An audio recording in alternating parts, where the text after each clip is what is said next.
우리 대한민국의 지난 수십 년, 70년의 역사를 보면 좀 하나님의 그 이루 말할 수 없는 축복이 우리나라와 대한민국과 함께했던 것을 볼 수가 있습니다. 그러나 최근 들어서 저희들이 경험하는 것은 뭐냐고 하면 근대 대한민국이 세워진 이후에 계속적으로 그래도 긍정적인 방향으로 나라가 이끌어졌는데 최근에 상당히 부정적인 인식을 갖고 있는 사람들이 점점 늘어나는 거죠. 그래서 하나님이 이 민족을 축복하시는데 이제는 그 복을 거둬가시나 그렇게 걱정하고 염려하는 분들이 상당히 많이 있습니다. 대표적인 지난번에 와서 설교 때 말씀드렸지만 저희 세대 지금 중추적인 50대죠. 저희들이 어려서부터 지금까지 생각한 것은 우리 할아버지 세대보다 우리 부모님 세대가 잘 됐고 우리 부모님 세대보다는 우리 세대가 잘 돼서 소망하기는 우리 세대보다 우리 다음 세대가 잘 되기를 소망하고 기도하는데 전혀 그렇지 않을 것 같은 생각을 모두가 다가 갖고 있는 것입니다. 여러분 이것이 시작일 수 있어요. 우리는 좀 나아지겠지 그렇지만 한 나라의 운명은 하나님의 손에 있는데 하나님이 다스리시는 거면 하나님이 인내하시다가 하나님께서 징계하시고 심판하실 때 지속적으로 징계하시고 심판하십니다. 그래서 거의 끝에까지 갈 정도로 그런 거 보면 아직 대한민국은 아직 끝까지 오진 않았다 하는 생각을 해볼 수가 있겠죠. 요엘서 말씀의 가장 그 핵심적인 말씀은 1장 4절이에요. 제가 한번 읽어볼까요? 하나님께서 요엘을 통해서 1장 4절에 아주 받아들이기가 어려운 그런 예언의 말씀을 주셨는데 그게 뭐냐면 심판인데요. 팥중이가 남긴 것을 메뚜기가 먹고 메뚜기가 남긴 것을 느치가 먹고 느치가 남긴 것을 황충이 먹었다. 그래서 이해할 수 없는 단어들이 많이 나오죠. 팥중이 좀 뭔지 모르겠어요. 아닌 건 메뚜기 알아요. 팥중이, 그다음에 메뚜기, 그다음에 느치, 황충. 근데 영어 성경을 보니까 다 메뚜기 종류예요. 큰 메뚜기, 작은 메뚜기, 젊은 메뚜기, 뭐 좀 이상한 메뚜기. 그래서 메뚜기가 때별로 이제 와갖고 처음에 이제 팥중이라는 메뚜기가 와서 훑고 먹고 갔는데 그다음 메뚜기가 와서 또 훑고 가고 또 몇 개월 기다렸는데 그다음에 느치가 와서 훑고 가고 마지막에는 황충이 와갖고 완전히 초토해버리는 거예요. 완전히 멸망하는. 그것이 이제 요엘서 1장 4절에 주신 말씀입니다. 이 말씀을 주셨던 이유는 뭐냐고 하면 충격이죠. 그렇게 될 수 있다는 거예요. 정말 그렇게 될 수 있다는 거예요.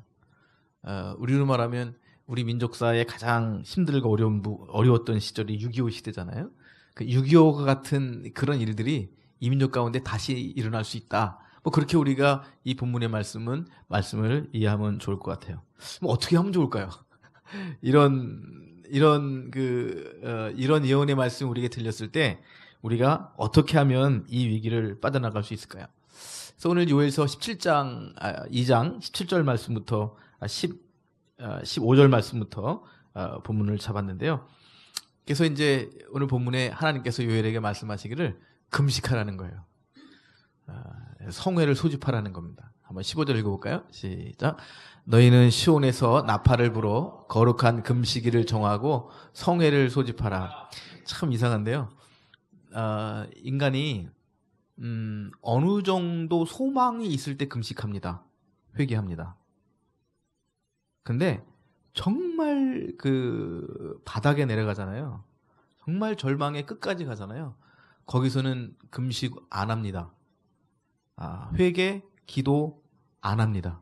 하고 싶은데 그것이 되지가 않는 거예요. 그렇죠? 그래서 잘못 상담하다 보면 기도하면 돼. 그거 누가 모르나요? 기도가 안 되는 걸요.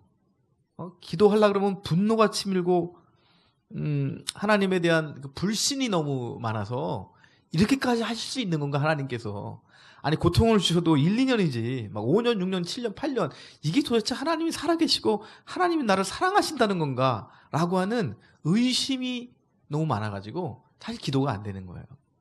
근데 하나님은 명령하는 거죠.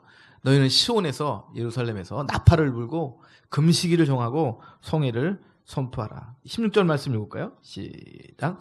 백성을 모아 그 모임을 거룩하게 하고 장로들을 모으며 어린아이와 젖 먹는 자를 모으며 그 신랑을 그 방에서 나오게 하며 신부도 그 신방에서 나오게 하고 일단 모든 백성을 깨우는 겁니다. 그래서 백성들의 대표가 되는 장로들, 나이가 많은 어르신들이죠. 부족의 대표, 가족의 대표, 씨족의 대표를 부르고요. 어린이, 젖 먹는 아이도 부르고요. 그리고 막 결혼해서 신방에 들어간 신랑, 신부도 다 나오게 하는 겁니다. 백성을 다 모으는 거예요. 17절이 참 중요한데요. 17절에 회개의 역사, 회개의 기도가 올려지는데요. 17절 같이 읽겠습니다. 시작.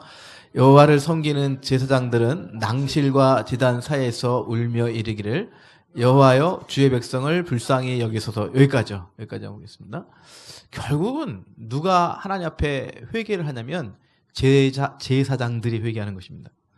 교회로 말하면 이제 목사님들이고요. 오늘은 예수 그리스도 또 성령의 시대에는 꼭 안수받은 목사만 말하는 것이 아니에요. 어떨 경우에는 그 가정의 따님이 될 수도 있고요. 그 가정의 아들이 될 수도 있어요. 엄마가 될 수도 있고 아빠가 될 수도 있고. 뭔가 하나님께서 그 가정의 영적 이렇게 책임을 준 그 누군가가 있는 거죠. 제사장의 역할을 감당하는 그 사람이 가장 먼저 예수를 영접했다든지 성령을 체험한 사람들이 그래도 하나님 주시는 지혜와 능력이 남아있어서 기도할 수 있는 사람이 있어요. 민족적으로 보면 7,000명의 바알에게 무릎 꿇지 않은 사람들이 남아있고요.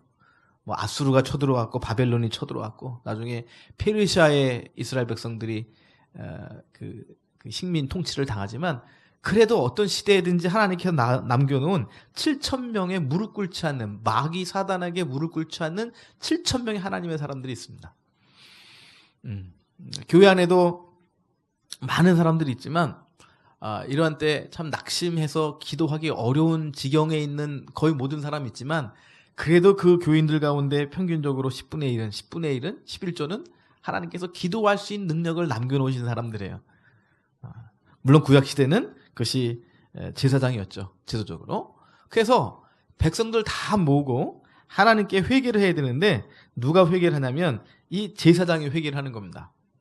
그런데 어디서 회개를 하냐면 낭실과 제단 사이 이렇게 돼 있죠.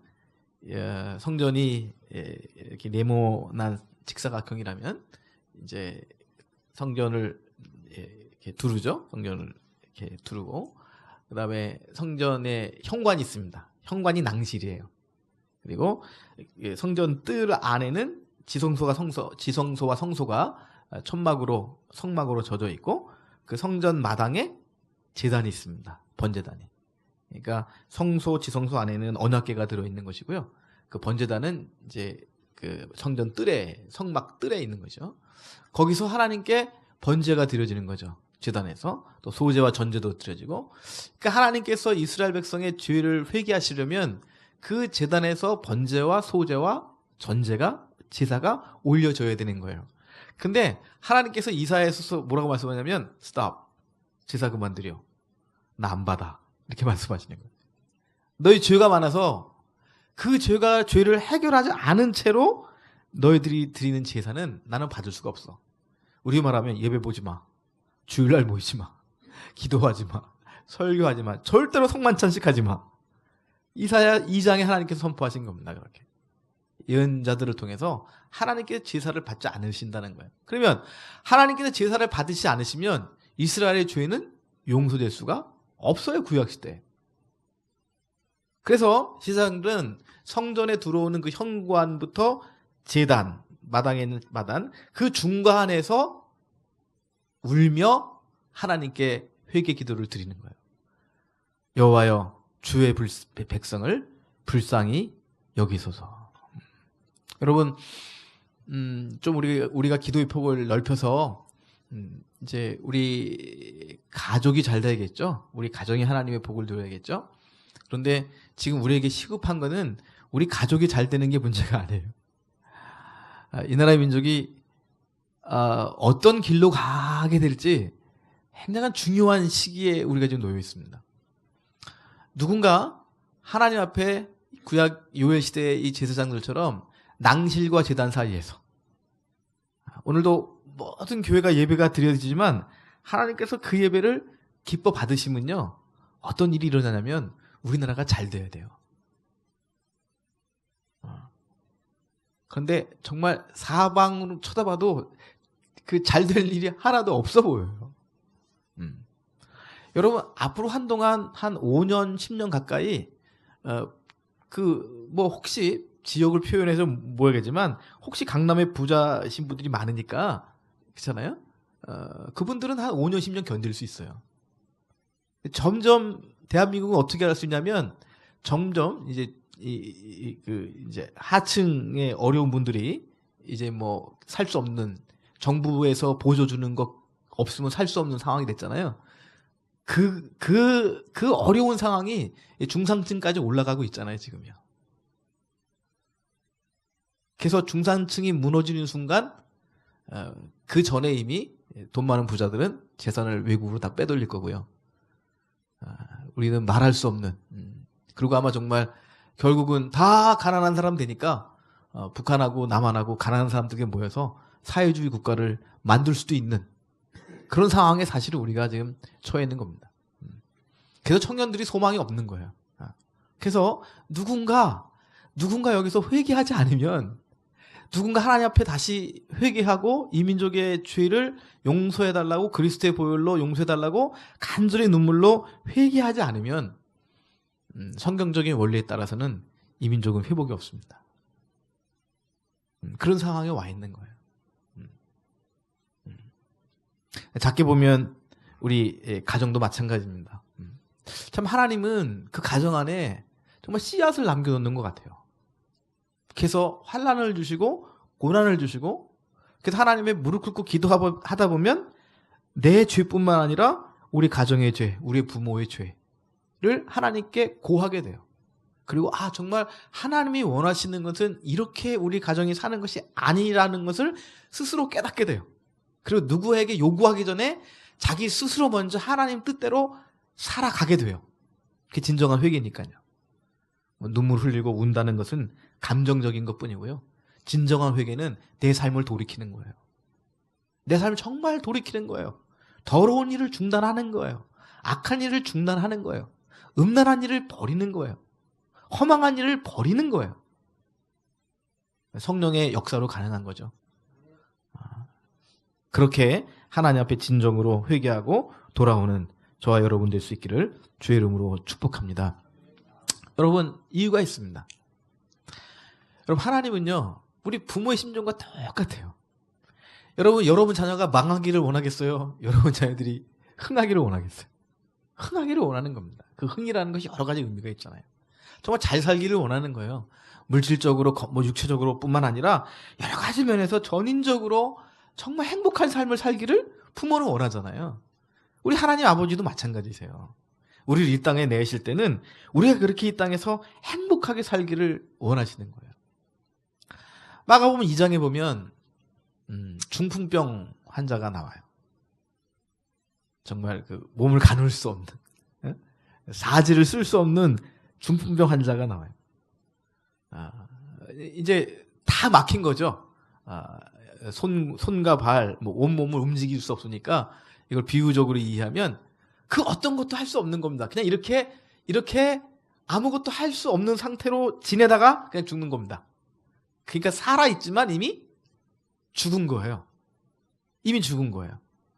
그런데 그의 친구들이 이 중풍병 환자를 들고 예수님께 나왔잖아요. 근데 예수님께서 이 중풍병 환자를 보시고 하신 말씀이 있어요. 뭐라고 말씀하셨나요? 마가복음 2장에 아주 예수님의 아주 참 사랑스러운 말씀인데요. 2장 5절입니다. 예수께서 그들의 믿음을 보시고 중풍병자 이르시되 작은 자야. 이 작은 자란 말은 사랑하는 자 이런 뜻입니다.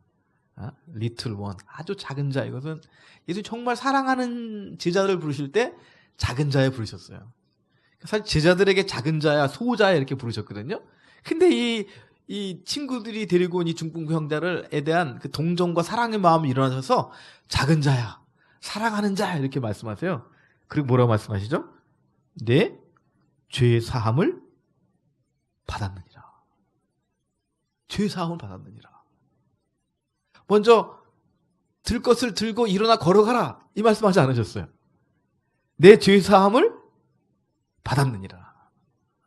오늘로 말하면 아주 훌륭한 의사 선생님 만나서 질병을 치유로 받을 수 있어요. 어떤 불치의 병을. 그런데 그 불치의 병에서 치유받았다고 그 사람이 행복해지고 완전해지는 것이 아니에요. 아주 근원, 우리의 인생을 묶고 있는 근원이 해결되지 않는 한 우리에게는 전인적인 행복이 오질 않아요. 예수님께서 너무너무 사랑하는 이 사람에게 뭐라고 말씀하셨냐면 내 죄사함을 받았느니라. 할렐루야. 개인의 뿐만 아니라 가정과 교회와 나라 민족에도 마찬가지인데요. 이 죄의 문제가 풀려야만 그 다음에 하나님이 예비하신 전인적인 축복이 임하는 줄을 믿습니다. 여러분 오늘 좀 큰 틀에서 성경을 보는데요. 그 17절에 보면 낭실과 제단 사이에서 울며 회개하죠. 여호와여 주의 백성을 불쌍히 여기소서. 처절하게 회개를 해요. 정말 처절하게 회개를 해요. 18절 넘어갈까요? 무슨 일이 일어나는지 읽겠습니다. 시작.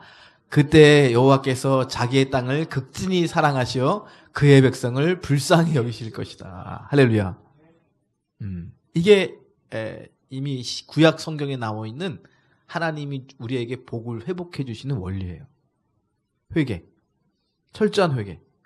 정말 마음을 다해서 하나님 앞에. 여러분 이 회개는 하나님 내가 요런 작은 것 잘못했어요. 그런 회개가 아니에요. 이 회개는 아주 근원적인 회개예요. 우리는 망하게 되었습니다. 우리는 태어나서 지금까지 선한 일을 한다고 했지만 결과적으로 선한 일을 하기보다는 악한 일만 하고 살았습니다. 육신의 소욕만 쫓아 살았습니다. 물질만 쫓아 살았습니다. 시간 있으면 쾌락을 즐기느라고 하나님을 사랑하는 것은 형식이었습니다. 아주 근원적인 우리의 죄를 하나님 앞에 회개하는 거예요. 그랬더니 18절에 보니까 그때 회개했을 때 여호와께서 자기 땅을 극진히 사랑하시게 되었다 하는 거예요.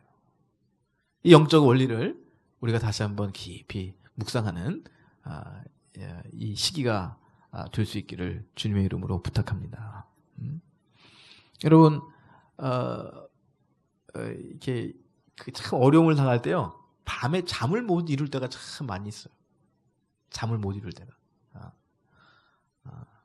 아무튼 큰 어려움을 당하면 밤에 잠이 오질 않아요. 철없는 아이들은 잠을 자죠.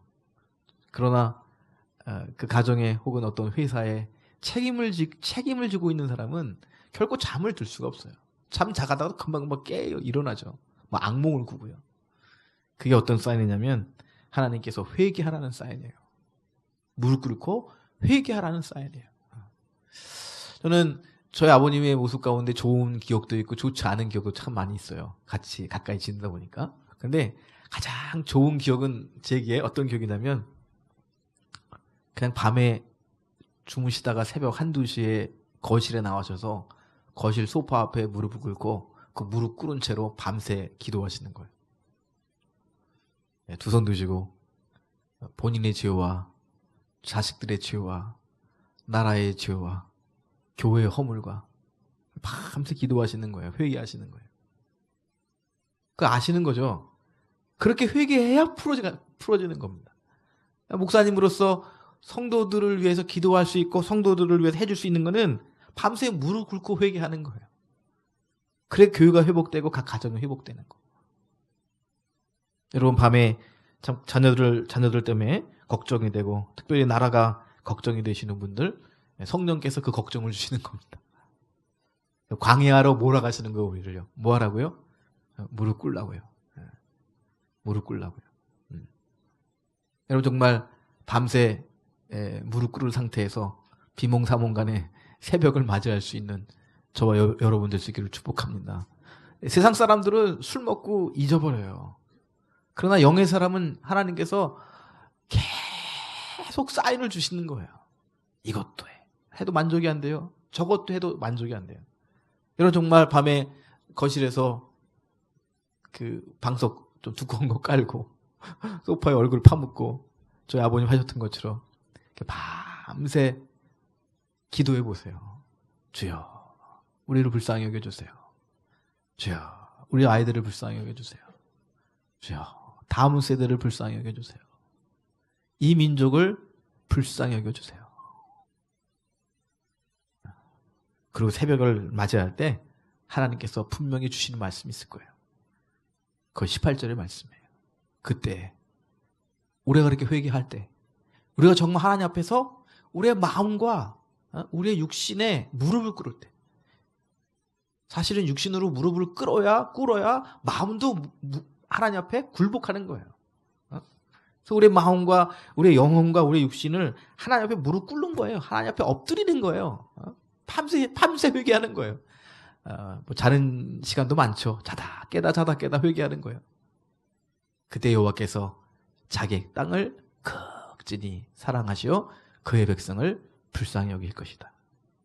이것으로 끝나지 않아요. 19절 이하의 말씀에 상상할 수 없는 아름다운 말씀들이 다 포함되어 있어요. 19절 한 절만 읽겠습니다. 시작. 여호와께서 그들에게 응답하여 이르시되 내가 너희에게 곡식과 새 포도주와 기름을 주리니 너희가 이로 말미암아 흡족하리라. 내가 다시는 너희가 나라들 가운데 욕을 당하지 않게 하실 것이다. 아멘. 여러분 가장 힘든 게 뭐죠? 마지막이에요. 세상 사람들에게 욕을 당하는 거예요. 그래서 자살하는 거예요. 얼마 전에 어떤 국회의원이 자살했잖아요. 그 왜 자살하죠? 그 검사 앞에 끌려가서 재판받으면서 언론에 노출되는 거 있잖아요. 그게 많은 사람들에게 욕을 당하는 거예요. 그게 뭐냐면 자신이 잘못한 것은 요만큼밖에 없는데 그냥 여기에 대해서 벌을 받으면 뭐 죄진 게 있으면 받아야죠. 근데 많은 사람들 앞에 욕된 사람으로 드러나잖아요. 그게 견딜 수가 없어서 자살을 선택하는 거죠. 잘못한 일이죠, 자살이라는 건. 그런데 하나님께서 뭐라고 약속하시냐면 다시는 너희가 사람들 앞에서 욕을 당하지 않게 하리라. 할렐루야. 우리의 명예를 회복시켜 주신다는 거예요. 우리의 영광을 회복시켜 주신다는 거예요. 여러분 가정에 하나님 주시는 위로하심 뿐만 아니라 명예의 회복이 있기를 주의 이름으로 축복합니다. 하나님께서는 우리에게 주실 때 물질의 축복보다 명예의 축복을 더 주셔요. 왠지 아세요? 물질은 있다가 사라져요. 또 물질이 많으면 사람들이 시기 질투하고 미워해요. 그런데 명예로운 것, 이건 세상 사람들의 존경을 받잖아요. 언제 우리의 명예가 회복되죠? 우리의 육체와 우리의 마음을 하나님 앞에 꿇고 진심으로 회개할 때. 더 이상 누구에게도 욕을 당하지 않게 하실 것이다. 할렐루야. 그리고 세 가지를 주신대요. 곡식과 새 포도주와 기름. 곡식은 뭐 일용할 양식입니다. 새 포도주는 정말 우리 혼의 기쁨이에요. 혼의 기쁨. 우리 혼도 기뻐해야 되잖아요. 그래 우울증에서 벗어나잖아요. 여기 신나잖아요. 곡식은 일용할 양식이니까 재물입니다. 새 포도주는 우리 혼이 회복되는 거예요. 마지막에 기름을 부어준다. 우리에게 하나님의 영을 부어주시는 거예요. 왜냐하면 물질이 있고 그 다음에 새 포도주, 우리 혼이 기쁘다 하지만 이건 세상 사람들도 누리는 기쁨이에요. 물질이 있으면 기쁘죠? 우리 마음의 기쁨은 너무너무 좋잖아요. 근데 그래도 세상 사람들은 공허해요. 그래도 자살해요. 그렇죠? 우리는 자살하지 않습니다. 왜죠? 우리에게 성령을 부어주시기 때문에. 기름은 우리 혼을 뛰어넘는 하나님이 주시는 영의 기쁨이에요. 그래서 어떤 어려운 상황이 있는데 아침에 일어났는데 기쁘게 찬양이, 우리의 혼은 찬양할 수 없잖아요. 그런 상황 가운데서 찬양이 되는 거예요. 내 영혼이 은총이 중환제 좀 벗고 보니 지금 망하기 일보 직전인데 할렐루야 찬양하세. 내 모든 죄 사함 받고 주 예수와 동행하니 오늘도 하늘나라. 그게 성령이 부어주시는 기쁨이에요. 여러분, 성령께서 우리의 마음을 감동하셔서 우리로 다시 주 앞에 무릎을 꿇게 하시고 저와 여러분의 가정과 우리 교회와 이 나라 이민족 가운데 곡식과 새 포도주와 기름이 넘치는, 그래서 우리가 전인적으로 만족해 되고 충만케 되고 기쁘게 사는 그런 날이 속히 우리에게 다가오게 될 줄을 믿습니다. 이 말씀 붙잡고 승리하시는 여러분 되시기를 축복합니다. 기도하겠습니다.